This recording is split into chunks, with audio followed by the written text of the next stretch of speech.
Assalamualaikum warahmatullahi wabarakatuh. Perkenalkan, nama saya Nadia Meilana Sution. Saya dari kelas 6B PGSD. Baiklah, di sini saya akan menjelaskan kesimpulan-kesimpulan pertemuan dari yang kedua sampai yang ketujuh. Pertemuan yang kedua, kesimpulannya yang pertama yaitu pengertian bahasa daerah. Bahasa daerah atau bahasa Bantu adalah bahasa yang dipakai sebagai bahasa perhubungan intra-daerah secara turun-temurun oleh warga negara Indonesia di daerah di wilayah NKRI. Yang kedua, fungsi bahasa daerah ada 5. Yang pertama adalah lambang kebanggaan daerah. Dan yang kedua, lambang identitas daerah. Yang ketiga, alat perhubungan di dalam keluarga dan masyarakat daerah. Yang keempat, sarana pendukung budaya daerah dan bahasa Indonesia. Yang kelima, pendukung sastra daerah dan sastra Indonesia. Nah, contoh konkret dari kesimpulan pertemuan kedua yaitu bahasa Bantu atau bahasa daerah digunakan di kehidupan sehari-hari oleh masyarakat Indonesia.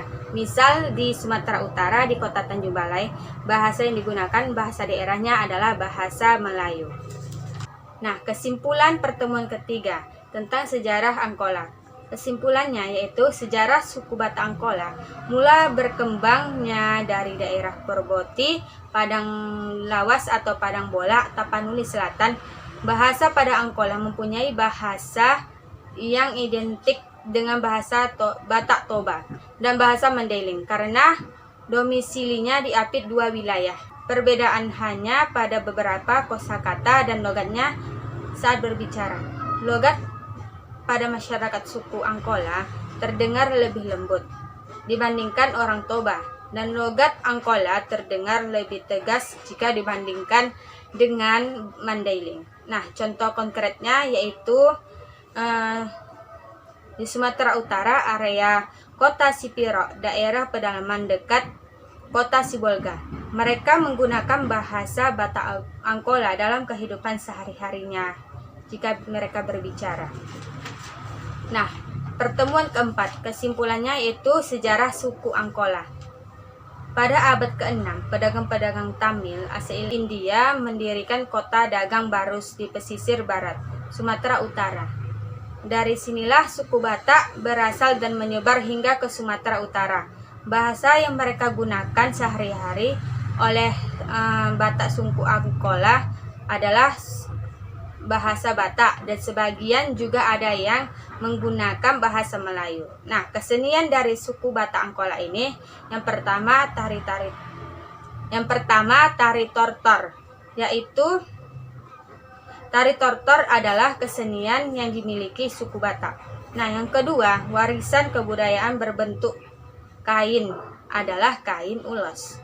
Nah, contoh konkretnya di daerah Batak Toba, mereka dalam kesenian tarinya yaitu memakai tari tortor, dan mereka juga masih memakai warisan kebudayaannya yaitu kain ulos. Nah, pertemuan kelima, kesimpulannya sejarah Angkola. Yang pertama itu dari penyebaran agama dari suku Batak Angkola adalah dengan menganut agama Islam dan agama Kristen.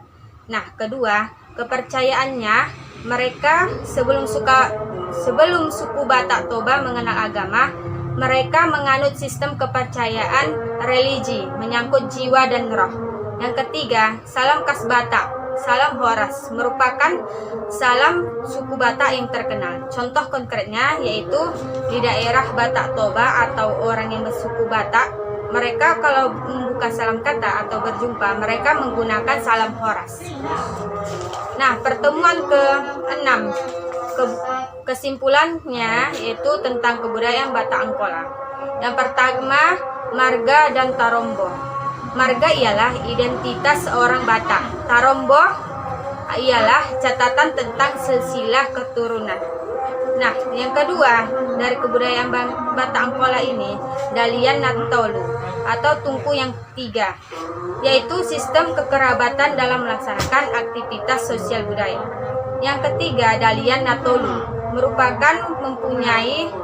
Dalian Natolu mempunyai 3 unsur dasar sistem kekerabatan, yaitu pertama Kahanggi. Kahanggi adalah keluarga laki-laki dari garis keturunan orang tua laki-laki Yang kedua, anak boru adalah keluarga laki-laki dari suami, adik atau kakak perempuan yang sudah kawin. Yang ketiga, mora. Mora adalah keluarga laki-laki dari saudara istri. Upacara adat perkawinan. Prosesi upacara perkawinan Angkola atau Mandeling dimulai dari musyawarah adat makobar, yakni berbicara dalam tutur sapa yang sangat khusus dan unik. Nah, setiap anggota berbalas tutur yang teratur seperti berbalas pantun secara bergiliran dengan pembicara.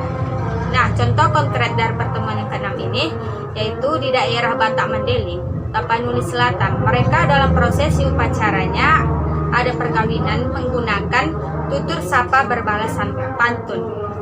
Tutur sapa berbalas pantun. Nah, pertemuan ke-7, kesimpulannya kebudayaan Batak Angkola. Yang pertama, upacara adat Mangupa. Sejak agama Islam masuk dan dianut oleh etnis Angkola Mandailing, pelaksanaan acara tradisi Mangupa mengacu kepada ajaran agama Islam dilaksanakan untuk memulihkan dan menguatkan semangat serta badan.